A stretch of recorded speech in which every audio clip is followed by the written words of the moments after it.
La conférence nationale des directeurs de publication de Côte d'Ivoire CNDPCI était en congrès ordinaire les samedis 8 et dimanche 9 juin 2024 à Grand-Bassam. En autre point à l'ordre du jour de ce 4e congrès ordinaire, il a été soumis à ses garants légaux des entreprises de presse en Côte d'Ivoire un projet de code d'honneur pour les engager à un plus grand respect des règles du journalisme. C'est Youssouf Touré, président sortant de l'organisation au moment du congrès, qui a fait la proposition. Les fautes lourdes journalistiques constatées dans la presse ne sont pas par le seul fait des journalistes, mais aussi et surtout le fait des premiers responsables des entreprises de presse. Nous pensons aisément constater que le code d'éthique et de déontologie du journaliste ne suffit plus.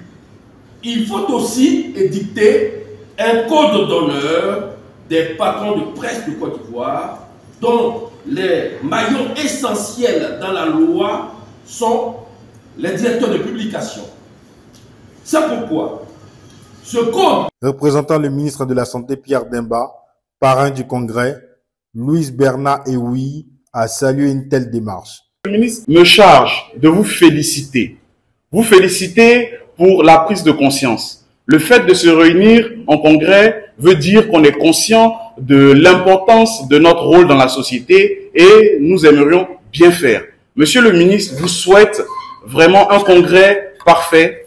Vous souhaite que les débouchés de ce congrès puissent permettre à votre corporation vraiment de faire la fierté de la Côte d'Ivoire.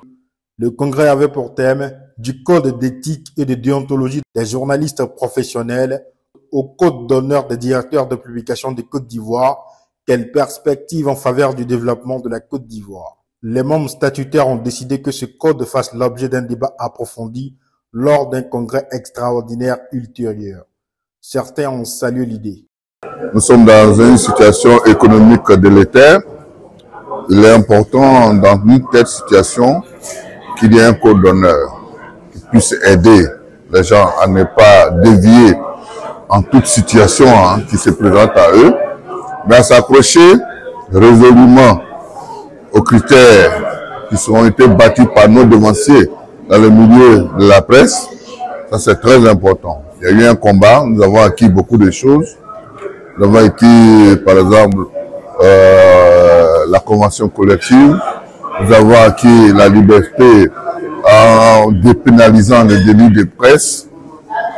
Autour de tout ça, il faut un code d'honneur pour que l'application de toutes ces choses-là se fasse comme cela se doit.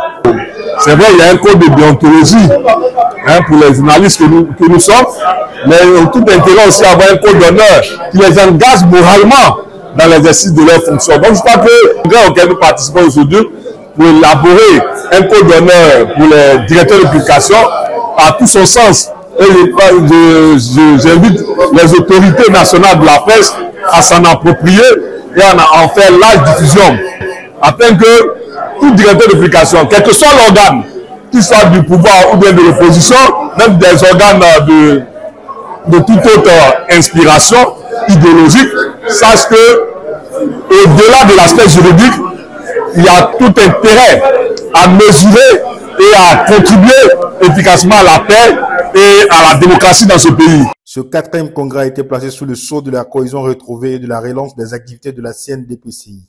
Sidi Terra a été élu président de l'organisation en remplacement de Youssouf Touré, président depuis novembre 2013.